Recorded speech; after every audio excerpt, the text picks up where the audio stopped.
한국문화예술위원회가 지원하고 한국 시문학 아카데미가 주최하는 예술 윤목학 시대 문학의 좌표 시와 건축의 발표를 담당한 김신영입니다.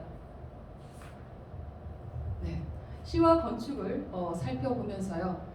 시와 건축이 굉장히 밀접한 관계가 있다라는 사실을 발견하였고요. 시에 건축적 요소가 담겨 있고 건축에 시적 요소가 담겨 있다는 것이 오히려 더 예술적 가치가 있다는 것을 알게 되었습니다. 네, 그러면 발표를 시작을 해보도록 하겠습니다. 저는 이제 건축을 담은 시를 담은 건축을 중심으로 해서 살펴보았습니다. 컴퓨터가 달라져서요, 약간 글자의 변형이나 이런 것들이 있을 수 있고요, 찌그러지거나 뭐 이렇게 이런 것들이 있을 수 있는데요, 좀 양해해 바라겠습니다. 칼 샌드버그가 말을 했습니다. 시는 반향, 음절, 파장 등을 그 등의 의도에 따라 쓰인 하나의 설계도이고 미지의 불가사의한 장벽을 헐어버리기 위해 음절을 탐구하는 것이라고 하였습니다. 다시 말하면 시와 건축이 서로 연결이 되어 있다는 말입니다. 시에서 이제 특히 건축학적인 요소를 따져본다면 시의 기승전결이라든가 기서결이라든가 또는 삼장육구를 들 수가 있겠는데요. 이런 것들은 주로 고전시에 속해 있습니다. 고전시들은 이런 어떤 형식을 굉장히 중요하게 생각을 했었는데요. 현대에 와서 자유구성으로 바뀐 바 있습니다. 그래서 이 자유구성에 의하면 상당히 이제 구성이 획일적인 게 아니라 아주 달라지는 형태를 보이고 있지요. 자, 건축가와 시인에게 어울리는 작업이 무엇이냐라고 묻는다면 시적 정신과 같은 예술 정신이라고 하겠습니다. 그러면 예술 정신이 무엇이냐 이렇게 또 물어보실 수가 있을 것 같아요. 그 예술 정신이라는 건 낭만성, 자연 지향성, 여백의 미와 섬세미, 자유, 고뇌, 이상, 영원, 죽음 등등을 들 수가 있겠습니다. 이 중에서 이 여백의 미를 특히 강조를 하지 않을 수가 없겠는데요. 이 동양적 시상에서는 여백의 미가 굉장히 많이 사용이 되고 있습니다. 그러니까 건축적 요소에도 이런 여백의 미가 대단히 많이 사용되고 있습니다. 그리고 서양 예술의 경우에 서양 건축물들을 보면 이 섬세미 또는 그 총체성 이런 것들을 들어서 건축을 하고 있음을 볼 수가 있습니다. 특히 이 예술 정신에서 제가 강조드리고 싶은 것은 과정이라는 부분인데요. 이 과정이라는 것은 우리가 늘 시를 쓸 때 이 결과론적으로 쓰는 경향이 있어요. 근데 결과만 쓰게 되면 너무 획일화되고 천편일률적이 되기 때문에 감동을 주지 못합니다. 그런데 이 과정을 쓰게 되면 그러면 훨씬 더 감동적인 부분이 살아날 수가 있거든요. 그래서 이 건축 정신도 마찬가지고 시 정신도 마찬가지고 이런 과정들이 내재되어 있는 것들이 예술 정신에 부합한다 이렇게 보아집니다. 자, 그 다음에 이제 에드거 알런 포가 뭐라고 했느냐면요. 시는 일종의 정신적 구조물이다 그렇게 말한 바 있습니다. 그러니까 시가 이렇게 느슨하게 구조가 없이 흩어져 있는 형태가 아니라 어떤 일정한 형식을 가지고 있다. 정신적 구조를 가지고 있다라는 것입니다. 따라서 시와 건축은 아주 밀접한 관계가 있다고 말씀드릴 수가 있겠습니다. 시를 건축학적으로 변형했을 때 짓다의 의미로 저는 보았고요. 이 짓다라는 것은 어떻게 의미를 확장할 수 있느냐 보면 재료를 만들다 또는 글을 쓰거나 만들다 또는 재현하다라고 할 수가 있겠습니다. 이 재료를 만들다의 의미가 어쩌면 짓다 또는 건축의 의미와 가장 부합할 텐데요. 건물을 짓다, 옷을 짓다, 밥을 짓다, 농사를 짓다, 둥지를 짓다 등으로 말할 수가 있겠고요. 글을 쓰거나 만들다에서는 이름을 짓다, 시를 짓다, 글을 짓다, 이야기를 짓다 이렇게 말씀드릴 수가 있겠습니다. 재현의 의미로는 결론을 짓다, 한숨을 짓다, 웃음을 짓다로 나타나고 있습니다. 자, 이 건물은 너무나 잘 아시는 건물일 것 같아요. 사그라다 파밀리아라는 스페인에 있는 대성당입니다. 130년째 지어지고 있는 성당이지요. 대단히 오래된 건물인데 이 아직도 지어지고 있고 그러니까 그 기부금하고 수입 그 입장료 수입만으로 지어지고 있는데요. 그러다 보니까 기금 문제 때문에 그런지 더 이제 2026년 정도의 완공 예정인데요. 안토니오 가우디가 그때 딱 100년 된다고 해요. 탄생 100년. 근데 그때 완성 예정인데 지금 현재의 상황으로 보아서 더 늦어질 가능성이 많다고 합니다. 왜냐하면 코로나로 인해서 기금이 상당히 안 들어왔다고 합니다. 네. 이 사그라다 파밀리아 성당을 보면 정말 예술의 총체성, 시의 어떤 시적 정신의 총체성 이런 것을 볼 수 있는 건물이 아닌가 생각을 합니다. 하나하나 의미가 다 부여가 되어 있습니다. 이 건물에 보시면 이 첨탑이 있는데 이 첨탑의 모양도 같은 것이 하나도 없고요. 이 첨탑이 올라갈 때도 이렇게 쭉 똑바로 올라가는 것이 아니라 곡선의 형태를 유지하면서 올라가고 있습니다. 이 곡선의 형태에서 이렇게 곡선들이 모여서 또 창도 다 곡선이고요. 직선으로 되지 않고 대부분 다 곡선으로 만들어져 있습니다. 네, 이거 이제 전면 사진인데요. 이렇게 첨탑이 굉장히 높은데 지금 우리 사진으로 보니까 이렇게 높아 보이지는 않습니다. 옆에 지금 오른쪽 옆에 보면 초록색이 보이는데요. 이 초록색은 지금 지어지고 있다라는 의미입니다.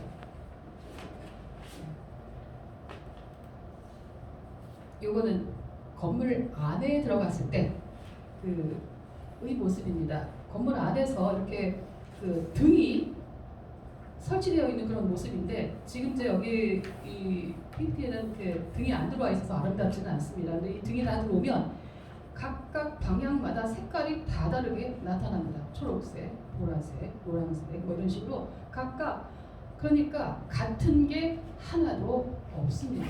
조명도 그렇고요. 그리고 여기서 기둥을 주목을 해 주시기 바랍니다. 시적 기둥이라는 대체 여기서 영감을 얻을 수 있을 것 같은 그런 생각도 합니다. 시적 기둥 같아요. 이렇게 기둥이 쭉 올라가면서 곡선 형태로 바뀌어져 가고 있고요. 바뀌어져 가서 그 위에 중간 부분에 그 꼭대기층 거의 다 갔을 때 이렇게 뭔가 옹이처럼 있는데 거기서부터 다시 한번 기둥이 가지처럼 펼쳐지고 있는 모습을 볼 수가 있습니다. 이런 것이 시적 정신에 해당된다 볼 수가 있겠고요.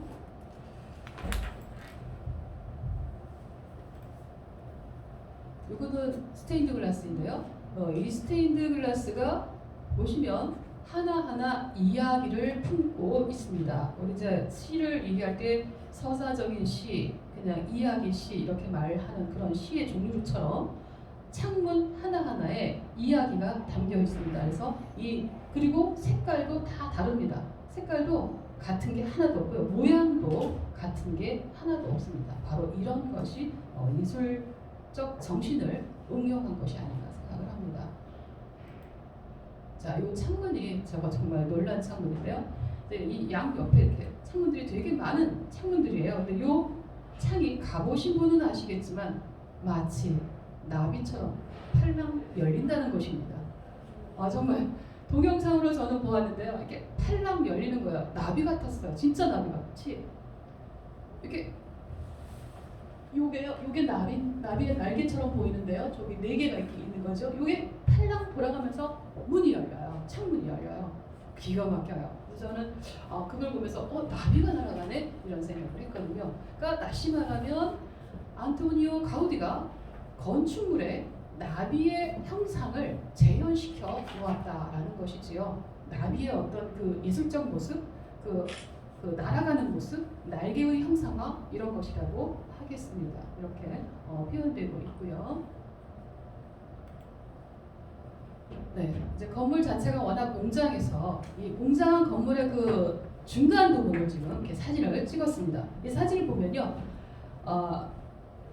사진 자체에 굉장히 많은 이야기가 숨어 있습니다. 말하자면 시에서 압축을 하잖아요. 우리가 압축을 하거나 함축을 하는데 마치 그런 것처럼 압축적 어떤 형상들이 곳곳에 숨어 있습니다. 바로 이런 형상들이 예술 정신을 응용한 것이 아닌가 이렇게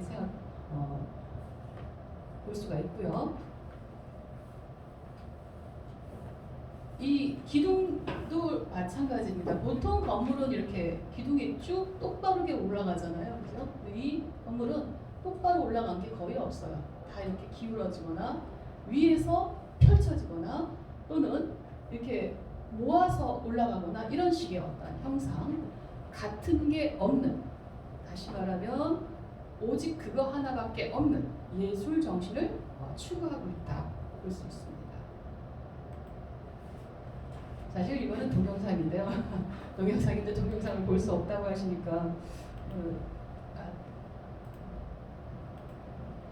조금만 보고 볼 수 있을지는 모르겠어요. 안 된답니다. 네, 그 다음에 이제 시적인 어떤 예술 정신의 본론으로 들어가 보도록 하겠습니다. 이렇게 건축가들이 시 정신을 예술에 많이 변용을 해 놓았는데요. 그러면 시인은 어떻게 예술 정신을 변용을 하고 있을까요? 이 그림은 원초적 공간 자궁이라는 의미로 지금 사진을 가져왔습니다. 여기 이제 그 여성분이 이렇게 하트 모양으로 손을 모아놓고 있지요. 예술 공간의 이제 건축의 의미에서 자궁이라는 공간이 오히려 건축학적 공간보다 더 완벽한 공간이다라는 의미입니다. 그래서 이 작품처럼, 이 사진처럼 그런 시가 하나 있어서 일단 낭송을 한번 하고 또 가볼게요. 집 이야기 문정희.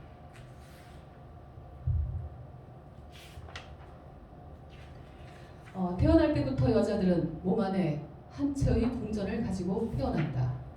그래서 따로이 지상에 집을 짓지 않는다. 아시다시피 지상에 집을 짓는 것은 남자들이다. 철근이나 시멘트나 벽돌을 등에 지고 한 생애를 피 흘리는 저 남자들의 집짓기. 바라보노라면 호련, 경건한 슬픔이 감도는 영원한 저 공사판의 사내들, 때로 욕설과 소주병이 나뒹구는 싸움을 감내하며 그들은 분배를 위한 논리와 정당성을 만들기 위한 계략을 세우기도 하지만 우리가 사랑하는 남자들은 이내 철거되고야 말 가뭇한 막사 한 채를 위하여 피투성이 전쟁터에서 생애를 보낸다. 일서에 의하면 그들은 자신들이 태어난 여자들의 궁전으로 돌아와 자주 죽음을 감수하곤 한다고도 한다. 역사는 아무리 생각해도 잘 모르겠고 그저 오묘할 뿐이다. 태어날 때부터 몸 안에 궁전을 가지고 태어나는 인간의 종이 있다니 그들이 박해를 받고 끝없는 외침에 시달리는 것도 생각해보면 당연한 귀결인 것 같다. 네, 상당히 비판적인 어떤 시각을 가지고 있는 시입니다. 집이라는 것이 온전하게 지어져야 하는데 그 온전하게 지어지기 위해 투쟁의 역사를 갖고 있다는 것이에요. 그러나 여성들의 집은 그렇지 않다고 노래하고 있습니다.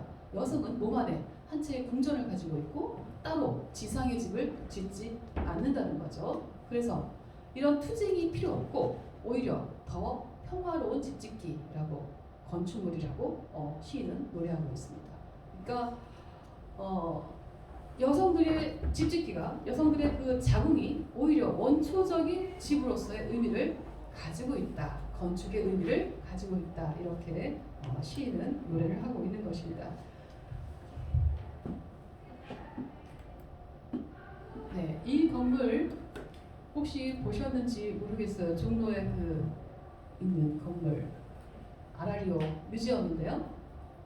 김수근이라는 화가가 조각가가 화가 이제 건축가인지 잘 모르니까 건축가인 것 같아요. 건축가가 만든 그런 건물입니다. 자궁을 형상화해서 만들어진 건물입니다.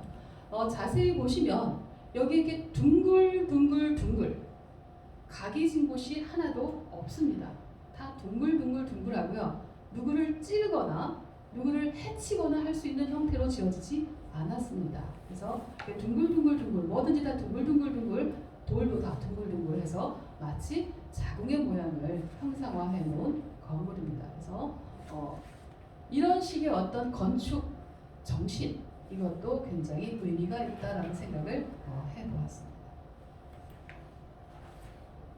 이건 이제 건축의 활용을 의미하는 건데요. 스킵플로어라고 부릅니다. 다시 말하면 현대는 이 좁은 공간 안에 굉장히 그 공간을 확장을 해서 써야 하는 그런 시대잖아요. 그러다 보니까 이 공간 활용을 어떻게 할 것인가 건축가가 고민하다가 여백을 활용한 공간을 스킵플로어를 통해서 쓰고 있습니다. 다시 말해서 그러니까 중간중간에 계단을 설치를 해서 오히려 그 모든 공간이 다 사용될 수 있도록 여백이 없게 다 쓸 수 있는 여백을 다 사용한 그런 공간으로 사용하고 있는 모습을 요즘 현대 건축물에 자주 나타나고 있는 현상입니다.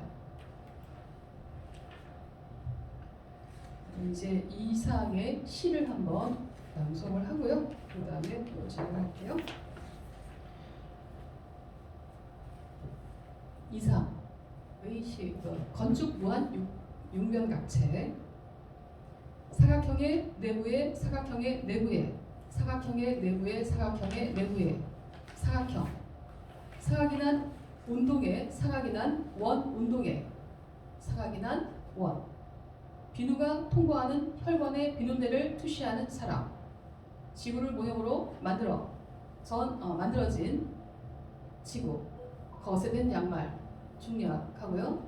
도어의 내부의 도어. 의 내부의 조롱의 내부의 카나리아의 내부의 감살문호의 내부의 인사.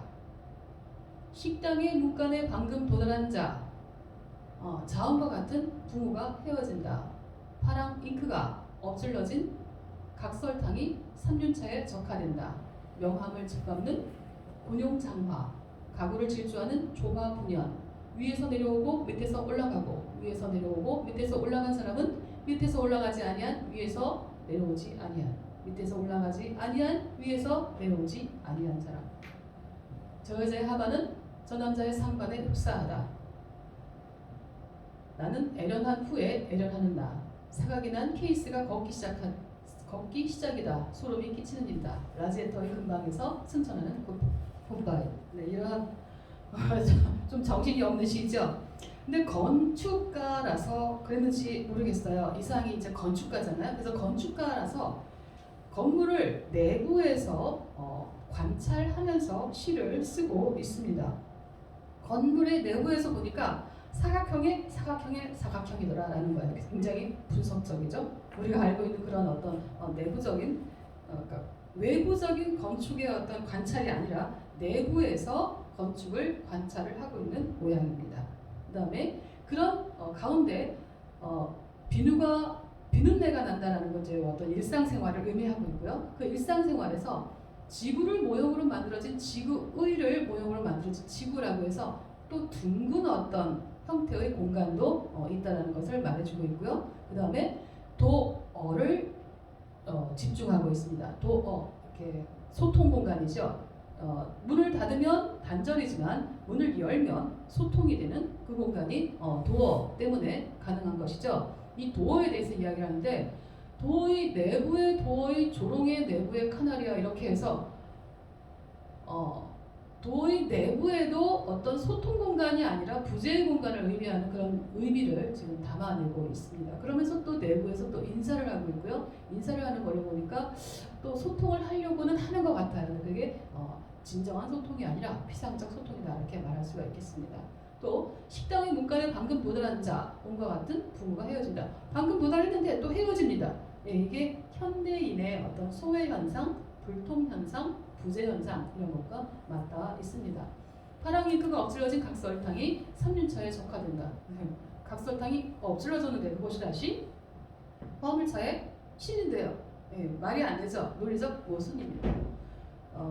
거기다가 이제 파랑 잉크예요. 파랑색은 이 문학가나 화가들이 또는 시인들이 되게 좋아하는 색깔이죠. 이 파랑 잉크가 희망을 가끔 의미하기도 하고요. 우울함을 나타내기도 하는 이런 색깔이 엎질러졌다 이렇게 표현을 해서 어떤 희망이 무너진 게 아닌가 이렇게 볼 수가 있고요.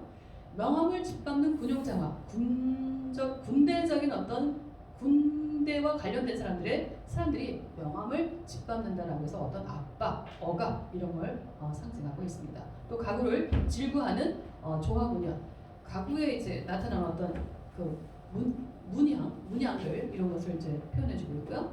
그리고 위에서 내려오고 밑에서 올라가고 위에서 내려오고 이렇게 올라가고 내려가고 아마 이게 카페인가봐요. 한 2, 3층 되는 카페인가 본데 위에서 내려오고 올라가고 하면 올라가고 내려가면서 사람들이 만나야 될 거 아닙니까? 근데 만나지 않습니다. 그냥 내려오고 올라가고 밑에서 올라간 사람은 밑에서 올라가지 아니한 위에서 내려오지 아니한 이렇게 불통을 말해주고 있습니다. 또 그런 식으로 이렇게 이상의 이 건축무한 육명각체의 시는 사실 이제 이 건축학적 시에서 많이 인용을 하고 등장을 하고 있는 시에 속하는데요. 이런 어떤 부재의 공간, 불통의 공간으로 건축 공간을 말해주고 있습니다. 그 다음에 이제 나온 시가요. 남신의주 유동 박시공방이라는 백석의 시입니다. 이 시에 담긴 공간은 어떤 공간인지 한번 살펴볼게요. 어느 사이에 나는 아내도 없고 또 아내와 같이 살던 집도 없어지고 그리고 살 때는 부모며 동생들과도 멀리 떨어져서 그 어느 바람새인 쓸쓸한 거리 끝에 헤매이었다. 바로 날도 저물어서 바람은 더욱 세게 불고 추위는 점점 더해오는데 나는 어느 모순의 집 사슬 깐 한 방에 들어서 쥔을 붙이었다. 미리하여 나는 이 승내나는 춥고 느긋한 방에서 낮이나 밤이나 나는 나 혼자도 너무 많은 것 같이 생각하며 딜 옹배기에 목도꿀이라도 담겨오면 이것을 안고 손을 째며 제 위에 뜻없이 글자를 쓰기도 하며 또 문 밖에 나가지도 않고 자리에 누워서 머리에 손깍지 벽에를 하고 골기도 하면서 뭐 이렇게 이제 진행이 되고 있습니다. 신의주에 사는 남쪽 신의주에 사는 유동 남쪽 신의주 유동이라는 동네죠. 이 동네에 박시공이라는 사람의 새방을 살고 있는 백석의 모습을 보여주고 있습니다. 그러니까 새방살이를 하고 있는 공간이 등장을 하는 것이죠. 어느 사이에 나는 아내도 없고 아내와 같이 살던 집도 없고 시인의 가난한 삶을 보여주고 있고요. 그리고 살뜰한 부모며 동생들도 멀리 떨어져서 멀리 떨어졌답니다. 가까이 있지 않고요. 아마 이제 떨어져서 살게 된 어떤 이유가 있겠죠. 그 어느 바람새인 쓸쓸한 거리 끝을 헤매이었다. 혼자 공간을 헤매고 있고요. 바로 날도 저물어서 바람은 더욱 세게 불고 추위는 점점 더해오는데 나는 어느 목순의 집 그 목순의 집에 이렇게 새를 들어서 살고 있고 쥔을 불렀다. 이제 그렇게 이제 표현하고 있습니다. 그리고 춥고 누긋한 방에서 머리에 이렇게 깍지 끼고 뒤롱배기에 이렇게 작은 난로 같은 거죠. 옛날에 그 화로 같은 거죠. 거기에 이제 불이 담겨서 오면 그것에 손을 째면서 끝없이 글자를 쓰기도 하는 그런 어떤 공간이 등장을 하고 있습니다. 그러니까 이 공간은 말하자면 소통할 수 없는 외로움의 공간이죠. 자기 혼자만 있는 고독의 공간이죠. 그런 고독의 공간이라고 할 수가 있겠고요. 그런 공간에서 살고 있는 모습이 등장하는데요. 마지막에 이제 뭐라고 얘기를 하느냐면 그 공간에서도 희망을 잃지 않고 있는 모습이 보여집니다. 그 드물다는 굳고 정한 갈매나무라는 나무를 생각하는 것이었다. 이렇게요. 그 공간에서도 그러니까 말하자면 굉장히 슬프고 외롭고 쓸쓸한 공간인데 그 공간에서 굳고 정한 갈매나무를 생각하면서 나름의 희망을 꽃피우고 있는 그런 모습입니다.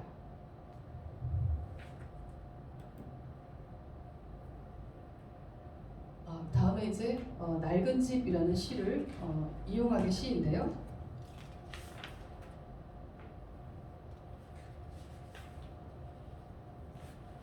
제가 읽을까요? 네. 도와주세요. 네. 날로 밤으로 왕검이 불치기에 분주한 집. 읽으세요. 마을서 흉집이라 떠리는 낡은 집, 이 집에 살았다. 백성들은 대대손손 물려줄 운동복도 산호관자도 갖지 못했니라. 죄를 넘어 무곡을 다니던 당나귀, 방으로 가는 홍시리의 늙은 둥글소 모두 없어진 지 오랜 외양간에 아직 소란 내음새 그 하다나. 헐번에 간 곳은 아무도 모른다. 삿길이 놓이기 전 노루멧돼지, 족제비 이런 것들이 앞뒤 산을 마음 놓고 뛰어다니던 시절 헐보이 셋째 아들 나의 쌀이말 동무는 이 집 안방 집도 광자리 옆에서 첫 울음을 물었다고 한다. 계속 읽어요? 네, 되셨습니다. 그 정도 하죠? 네네. 낡은 집이라고 표현되고 있는데요. 일제강점기에는 이렇게 참혹한 가족의 모습이 등장을 하고 있습니다.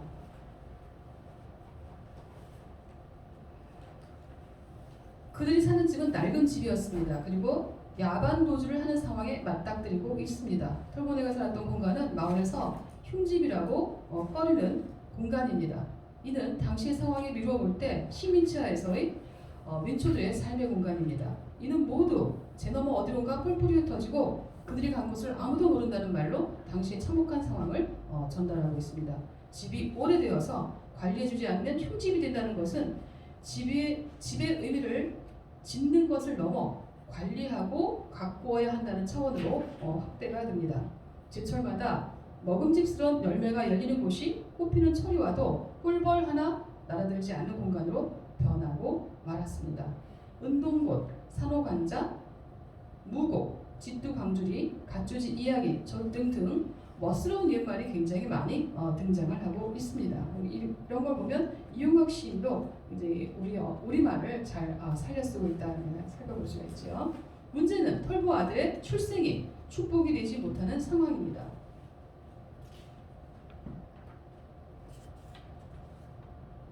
송아지라면 내다 팔 것이나 아들은 부담이 된다는 가혹한 현실이 등장하고 있습니다. 이런 현실은 많은 것을 시사합니다. 탄생이 축복과 평안의 공간이 아니라 저주의 공간이 되어 버린 것입니다. 이 시는 때로 흉집이 되기도 하는 현상을 전달합니다. 당시의 사람들의 궁핍상과 비참한 현실로 유랑하는 가족의 모습은 액자의 형태로 재현되고 있는데 공간에서 또 하나의 공간이 등장해서 털보네 가족사적 일대기를 전하고 있습니다. 그러니까 일제강점기 하에서 또 하나의 그 비참한 현실이 등장하고 있는 것이죠. 이로 털보네 이야기는 부각되어 강조됩니다. 혹독한 일제강점기에 출생에서부터 축복받지 못한 가난한 삶은 민족의 비극적인 모습의 전형이라고 할 것입니다. 내부 이야기의 형태로 전해지는 것은 사실을 그대로 전달하려는 의도로 출제하는 이야기의 형상화라고 할 수 있습니다. 작고 소박한 꿈을 키우던 친구의 모습은 개화를 한다면서 내몰린 식민지 수탈의 공간입니다. 특히 둥글 소는 수탈에 의해 둥이 급을 정도로 비참해진 당대 민중을 상징하고 있습니다. 사건을 객관화하는 내부 액자의 형태는 공간적 배치로도 의미의 강조에서 유용하다 하겠습니다. 특히 흔히 액자는 공간에서 강조하거나 가치나 의미를 띠고 벽에 걸리기 때문입니다. 공간 활용에서 액자가 이제 그런 의미를 가진다는 것이고요. 객관화의 장치로 액자 구성은 물론 털보의 아들을 그라고 표현하고 있으며 털보를 어린 시절의 친구로 설정하였습니다. 또한 말을 전하는 방식인 고한다의 형태는 인용하는 형식으로 화자의 직접적인 판단과 개입을 차단하고 사건을 객관적으로 전달하려고 하는 것입니다. 그 낡은 집이라는 공간을 일부러 객관화해서 전달함으로 해서 사실이다라는 어떤 사실성을 강조하는 것이지요. 마치 액자가 내건 사람의 의도와 상관없이 그것을 바라보는 사람에게 감상의 의미가 되는 것과 같은 이치라고 할 것입니다. 여기는 이제 제가 기영도의 시는 올리지 않았는데요. 기영도의 시도 잠깐 말씀을 드리도록 하겠습니다. 기영도의 그 빈집이라는 시입니다. 사랑을 잃고 나는 쓰네. 잘 있거라 짧았던 밤들아 창밖을 떠돌던 겨울 안개들아 아무것도 모르던 촛불들아 잘 있거라 공포를 기다리던 흰 종이들아 망설임을 대신하던 눈물들아 자기 거라 더 이상 내 것이 아닌 열망들아. 장님처럼 나 이제 더듬거리며 문을 잠그네. 가엾은 내 사랑 빈집에 갇혔네. 이런 시인데요. 기영도의 경우에는 집의 의미에서 사랑을 잃은 부재의 정서를 갖고 그리고 있습니다. 현실을 부정하는 어법을 통해서 자신이 처한 상황을 표현해서 고통스러운 공간을 드러내고 있고요. 자신의 잃어버린 사랑을 빈집에 가두고 그것을 떠나는 것은 그 사랑은 물론 젊은 날의 모든 것과 공간이 함께 그곳에 갇히는 것입니다. 빈집의 공간을 떠나는 그는 이별이라는 보편적인 주제를 짧았던 밤, 창밖을 떠돌던 안개, 아무것도 모르던 촛불, 공포를 기다리는 흰 종이 이런 식으로 표현하고 있는데요. 이것은 스스로의 공허한 심정을 노래하는 것입니다. 빈집이 이별의 공간이 아니지만 빈집에다가 자신의 사랑과 젊은 시간을 모두 두고 온다는 것은 그곳에 공허를 두고 온다는 것입니다. 빈집의 공간이 공허를 두고 오는 공간으로, 젊음을 두고 오는 공간으로 바뀌어 있는 것이지요. 빈집은 오래 비워진 집이거나 식구들이 나가 아무도 없는 집이거나 하는 시간적 거리를 나타내고 있습니다. 그러니까 빈집의 의미를 따져본다면 오래 비워두었거나 식구들이 이제 아무도 없을 때도 빈집이라고 할 수 있잖아요. 그죠? 이렇게 그런 형태 또는 잠깐 비워진 형태라고도 할 수가 있습니다. 잠깐 비워져도 빈집이라고 이렇게 말할 수가 있지요. 이런 빈집이고요. 이는 겉으로 보기에는 빈집임이 드러나는 공간에 더 가깝다 하겠습니다. 그러니까 기영도의 빈집은 겉으로 보기에도 빈집인 누구나 아는 빈집의 공간의 형태입니다. 빈집은 외롭고 쓸쓸하며 스스로 자신의 사랑을 가두어 놓는다는 것에서 자신의 가슴 속에 있던 것을 내려놓는 심오한 공간입니다. 사랑의 열망을 접으면서 장님처럼 더듬거리며 문을 잠그는 화자는 모든 열망을 그곳에 내려놓습니다.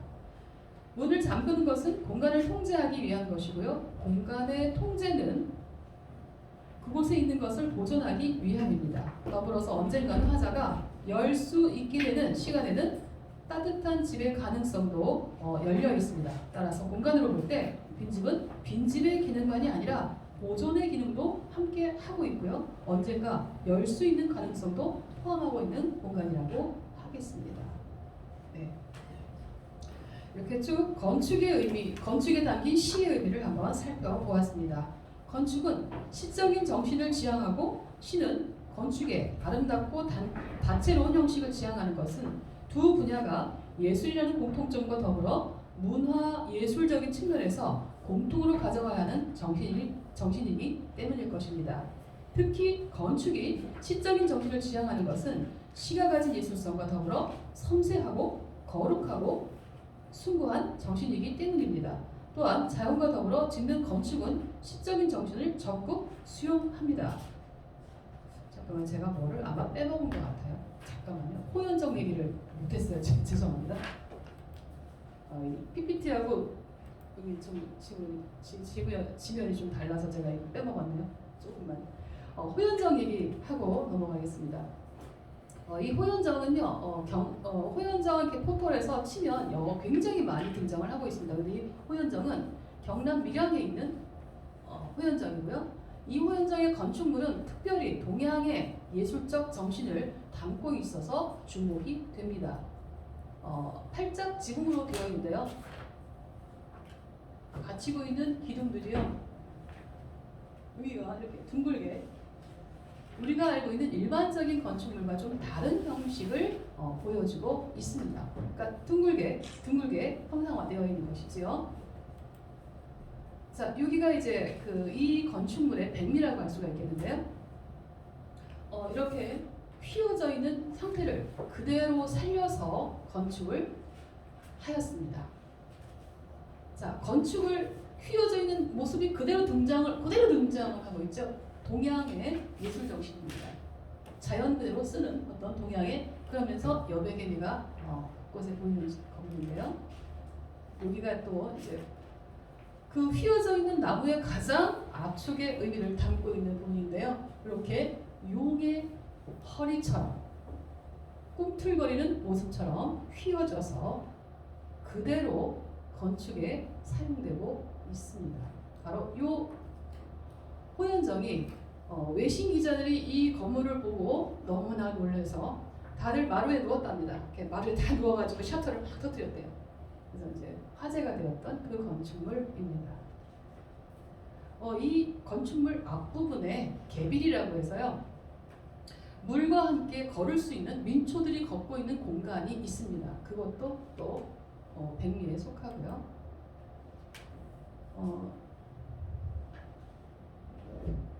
제가 너무 막 떨렸나 봐요. 막 다 빼먹고 막 갔어요. 보니까 서정주의 광화문도 안 했네요. 네, 얼른 하겠습니다. 광화문 북악과 삼각이 형과 그 누이처럼 서 있는 것을 보고 가다가 형이 어깨 뒤에 얼굴을 들고 있는 누이처럼 서 있는 것을 보고 가다가 어느새인지 광화문 앞에 다다랐다. 광화문은 차라리 한 채의 소수란 종교. 조선 사람은 흔히 그 머리부터 왼 몸에 사무쳐오는 빛을 마침내 버선포에서까지도 떠받들어야 할 마련이지만 왼 하늘에 넘쳐흐르는 푸른 광명을 광화문 저같이 의젓이 그 날개죽지 위에 싣고 있는 자도 드물다. 상하 양층의 지붕 위에 그득히 보이는 하늘, 위층의 것은 드디어 치일치일 넘쳐나도 흐르지만 지붕과 지붕 사이에 신방 같은 다락이 있어 아래층의 것은 그리로 온통 넘나들 마련이다. 옷같이 고우시니 그 다락에 하늘 모아 사시라 함이렸다. 이렇게 쓰여지고 있는 시인데요. 이 시에서 주목한 것은 광화문은 차라리 한 채의 소슬한 종교 이렇게 건축물의 의미를 표현을 하고 있습니다. 바로 이 광화문의 모습인데요. 이제 광화문을 조금 더 아름답게 표현한 사진이 없을까 엄청나게 많이 찾았습니다. 그래서 이 야간 조명 중에 이 사진이 가장 뛰어나서 이제 가져온 사진이고요. 이렇게 아름다운 건물이다 보니까 아마 서정주 시인은 차라리 한 채의 소슬한 종교다 이렇게 표현을 한 것이 아닌가 생각합니다. 이거는 골목 공간을 활용한 시 하나를 소개하려고 했는데 시간이 없어. 여기 이제 끝까지 이렇게 하늘과 맞닿아 있는 이 건물 그 집들을 통해서 이런 골목의 어떤 형상화를 쓰려고 말씀드리려고 했는데 그만하고요. 이렇게 해서 이제 마지막 부분 다시 한번 보겠습니다. 그래서 이 건축에서도 열린 건축과 시적인 건축 등의 예술성을 지향을 엿볼 수 있습니다. 시도 건축의 다양성과 총체성을 담으면서 스스로의 현재를 가늠하면서 시에 반영하는 형태를 보였고요. 특히 문정희 시인의 작은 공간 같은 경우 근원적인 공간의 의미를 더하고 있었습니다. 이에 건축의 의미가 확장되어 더 넓은 세계로의 확대를 기대합니다. 웅장하고 거대한 건축처럼 긴 서사시나 작은 공간을 드넓게 활용한 의미를 시에서 차용하여 쓰는 것은 시간은 넘나드는 공간과 건축에서 시가 공간을 더욱 다채롭고 풍요롭게 할 것입니다. 점점 더 발전하고 진화하는 시와 건축의 세계에서 어떻게 서로의 영역을 받아들이면서 발전해 갈지 기초가 주목됩니다. 네, 이상 오적한 강의를 마치겠습니다. 감사합니다.